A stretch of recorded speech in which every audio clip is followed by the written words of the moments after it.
what, guys? Today is a good day. We got a little surprise, and as you all know, we've had a ton of rain lately, and we've been waiting on the skid steer. We've been having to put it off, and today we got good news.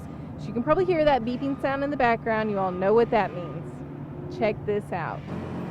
Yep, we got the skid steer a day early. So Kyle is over there doing some work. We are going to make a path so that we can start our fence for Goatville. This is exciting.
Hey guys, welcome back to K&S Get Out, out here at Shady Acres Farm. It's a beautiful day today. We are so excited. We totally got a phone call at, I don't even know, 11 o'clock or so this morning. Yeah. And it was the guys with the skid steer. They've apparently got a really busy day tomorrow. And so he's like, hey, do you mind if I come drop off that skid steer? Like we were gonna turn that down, really? I said, man, heck yeah, that would be great. We were actually on our way out here. We met some friends out here just to kind of hang out and ride four-wheelers for the day and show them our land. So it worked out perfect. Yeah, so these guys have been great to us. It was really nice of them to bring it on out. And of course, we get an extra day of work to do. And the brush cutter is still out here. So guess what? I asked them about it and we're running the brush cutter. Very, very nice of them. I appreciate them a ton. And look at what we've got done.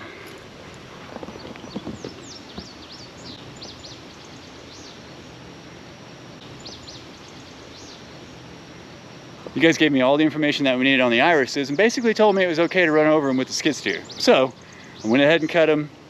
You know, that thing only gets, what, 4, 5, 6 inches? Gets it down to about 4, 5, 6 inches. So I'm sure they'll be fine. They'll come back next year and it is what it is. But now we're getting a nice little, hopefully maintainable, is that a word? Yes. Hopefully maintainable plot here now so that I can get a little bit less expensive and big equipment out here that we can maintain. However, I think there was a little confusion in a couple of videos ago. The goats, we're gonna put them in the pen up there where we showed you, but that's just gonna be their shelter. The pen area is just where we're gonna bring them up at nighttime so that they are safe and they have a place to sleep and be away from predators. They'll have plenty of room to eat and have grass and shade and all that. So the goat pen, it's just gonna be a place we can bring them at night, keep them safe, and when we administer any medicine or we need to give them specific food or vitamins or whatever, that's where that will be. We want there to be a place for them to call safe. You know, I cannot, especially the young ones, I cannot put them out in Goatville. That's what we're calling Goatville.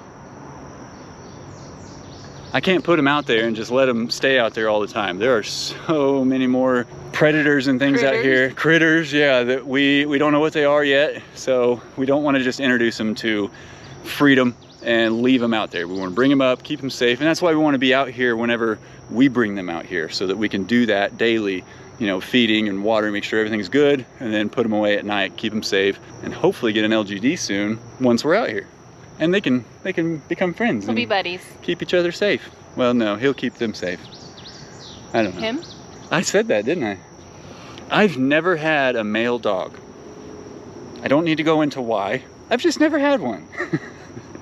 Yeah, I like being the alpha. I like being dominant, and female dogs are a little bit easier to do that with. I think any dog I had, the way that I train them, they would be respectful, but I want a male dog as an LGD. It's gonna happen. Wow, you said it, huh? Yeah. All right. You cool with that? You guys heard it. Doing it. My first male dog ever. I gotta get some food in Shannon soon. You've seen the old Snickers commercials about being hangry? She's not being hangry, she's just not being herself. I just don't respond quickly. I could go all day without eating. I don't know what's wrong with me, I'm weird. You have gone all day without eating. Yeah, it's 5:41 p.m. and I haven't eaten anything today. I had Pop-Tarts this morning. And Shannon even had Pop-Tarts. I'm weird, guys. Don't be like me. Eat. Don't be like Kyle. When I get hyper and excited and I get a phone call that the skid steer's out here and we're going to meet friends to ride the four-wheelers and stuff, my brain just goes there and it does not say, hey, you gotta stop and eat, but I'm gonna do it. I'm gonna get better at it. We're working on it. Anyway, guys, this is Goatville. Their primary job is going to be help maintain this. Now, we've learned, and a lot of you told us, that pigs will do better at hitting the stuff on the ground, like the foliage that's not up in the trees and whatnot, kind of the shoulder up and shoulder down mentality. The goats are going to try to go shoulder up and pick on trees and things right in front of them, and then the pigs will typically look down and they're going to hit the stuff on the ground. So long term, that's the goal, but we want to get started with goats, learn our ways, and then we'll move on to pigs later. But with the brush cutter today, a couple videos ago, we took the weed eater, just had string, I didn't have the brush blade on it, and we brought a trail in from the other side to kind of inspect it. Well, I got to a certain point where there was no way that the weed eater with string on it was going to cut through it. So put the brush cutter on and we made a new path from the goat pen side, and I think we're going to try to electrify this whole thing. I've got to measure it and see how long it is, how much I'm going to need, but I don't have anything out here today to measure that. So we're just going to take a look at it. Check this out.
Okay, so this is pretty amazing how it just creates a little path like this, but I'm always so scared of what he's actually going to hit in there. I really don't want him to break anything, equipment-wise.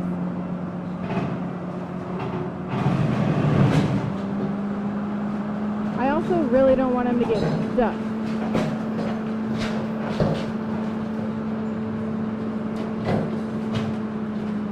Literally flinging a tree around. Oh goodness.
bringing vines with him.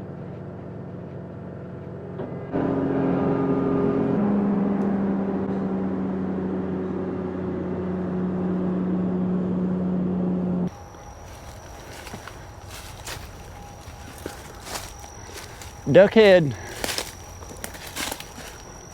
I'm not gonna lie, it was a little treacherous up here. I'll show you in a minute. But I was able to cut through and not take out too many trees. Obviously, I want to leave as much as I can for them. What you doing? I just wanted to see how intertwined this vine was. You love those vines, don't you? I don't. We got a lot of vines down here. So I would like to run the electrical fence along this path. And with that brush cutter, you can see I got this knocked down pretty well. At this point, I should be able to kind of clean it up even better with the weed eater and keep it maintained. I'm gonna look for natural ways, even potentially with chemicals or non-chemicals. I don't know. Things that are not gonna hurt the land, not gonna hurt the goats. I just haven't done any research on it yet. But I wanna keep that fence line clean so that we don't lose the electricity on it. But this is also, I think we talked to the neighbor about it. This is where a pond was historically. I think that is the dam right through there past those trees. And so he was telling me we could technically repair that, kind of dig this out a bit and probably have a pond in here someday. Obviously not right now because we want to get the goats and pigs in here.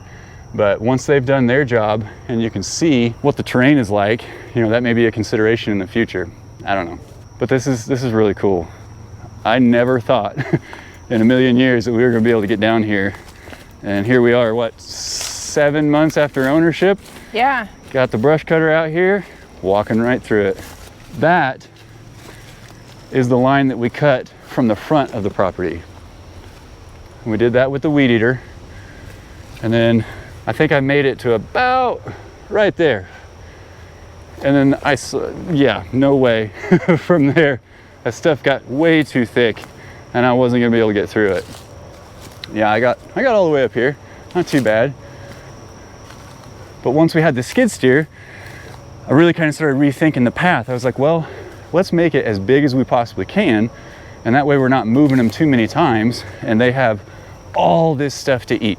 I know that if there's stuff on the other side of the fence and they're hungry, then that's when they want to be more apt to get out. And we don't want them to get out. I know it's an ongoing challenge. Hey, there's that groundhog again. He does have a whole tunnel system. Look at him. Yeah. He's got a pretty sweet setup over there. Do those guys take care of snakes? Probably not. I don't think so. I think they're herbivores. Herbivores, aren't they? This will be where the goats get to play. So if you were a little concerned that we were going to be putting them up there where there's hardly any grass or anything to eat, I appreciate and understand the concern. You're exactly right. I don't want to do that. This is what I want them to do. And we're going to let them have access to all of this from the path here over there. And then this is the other side of the path. And I've cut that to come out by the driveway. It's hard to cut this with that brush cutter. I don't know. I may bring it back down here and just kind of lay the brush cutter on it and drag it down. And that way it doesn't tease them and say, hey, there's more stuff over here. But I think they got plenty. Don't you think? I really do think they have plenty. They have more than enough, really. Yeah. And starting out. If somehow, someday, some way, they can clear all of this, we've got about another 12 or 13 acres back there. Looks just like this, only not quite as pretty. So we wanted to start them here. Yeah. So here, this will be the fence line. This part was a little fun on the skid steer. I had to find just the right path through some of these trees so I didn't knock them down. And it worked out fairly well. There's so many vines in here. You're choking out my trees. I know. We're gonna have to designate a day to cut some of them. Take care of those. I dragged about 40 feet out that was stuck to my skid steer. I saw that. Yeah. So I want to run the fence from the trail out here on the outside, and they will get access to all of this going back over to their goat pen. And basically, I'm just going to attach it to the corners of the goat pen. That way I can open that gate. They're electrified through that whole section we just walked, and we'll keep them in, hopefully. Challenge accepted. We're gonna try to keep them in it. Yeah. So because we got the skid steer one day early, we still have 2 more days with it. And I'm gonna take the grapple and I'm gonna move those piles over there. May start that today if Shannon lets me get back in it. I needed a little break for my back, but yeah, we've got big plans with it, hoping to get a lot done. And it makes things so much easier, so fast. So this will be the edge still. That's where we'll go electric fence. And then we'll build the goat pen. I think we've decided we may pick up a couple more panels and we're gonna envelop that tree inside the pen, give them something in there to pick at. Cause I mean, these limbs, these are maybe 4.5 feet off the ground. And then I could put pallets or I could put anything that allows them to get up to that. But if we kind of make that the center of the pen, we could even build around it. And then it's not too close to the edge so the goats can climb up on top and jump out. I've been watching my videos on some goat things, trying to learn the tricks, trying to learn as much as we can. I want to do it right. I want to take care of them as best we can, make them our buddies, but also use them for what they were created to be used for. Tools and petting and naming and loving, all that stuff. They'll have plenty of shade, plenty of grass, and plenty of shelters. Yeah. They'll be spoiled. We're not gonna just throw them out to the predators. Yeah, and I'll leave the gate to the pen open whenever I let them out during the day. So if it's too shady down there and they want some sunlight, they can come back up here, get all the sun they need. Today it's pretty overcast, so it looks like maybe they wouldn't, but they will. They'll have plenty of sun. Oh yeah. Trust me, we've worked out here. We've sweated a lot over here. Yeah. Very good sun. I'm very much enjoying the overcast. Yeah. When we were out here with our friends and riding the 4-wheelers, it was sunny and about 84-ish degrees. I kept saying, can we go to the shade? Yeah. It was like hopping from shade to shade spot. Yeah, which is smart, you know. We get enough sunshine anymore that I think a little shade time is good. Yeah. All right, well, I'm gonna go feed Shannon. I'm getting a little hangry. We're gonna go let out Nala, and then I'll see. Maybe we come back and get a little more done today, or maybe we call it and just get started early tomorrow. Well, we're one step closer to getting them goats out here. Yes, we are. One day at a time, making progress every day. We've got the lumber out here now, so we can start planning out what we need to build for their shelter up top, and then start getting the electric fence a little more ready, because we've got the path, and I'm excited. I'm super excited. Well, now that we got that part done, we're gonna call a timeout for a little bit on Goatville, because I gotta get those piles spread out over there. And we want to be able to burn those, see what the line of sight looks like. I'm very excited. I know Shannon really is. I'm so excited to get rid of those piles. Yeah, so we're gonna keep moving, get that stuff done, then we'll come back to building the pen and getting ready for the goats. Yeah. Hey, if you guys are new here, smash that like button, hit that subscribe button, turn on those notifications. If you've been with us for a long time, we appreciate you. You guys are awesome. Cannot tell you how much we appreciate all the comments and everything. And the birthday wishes. That's too kind, too kind. Thank you guys. Keep coming back. We appreciate you. Yeah, and as always, we'll see you in the next one. Bye.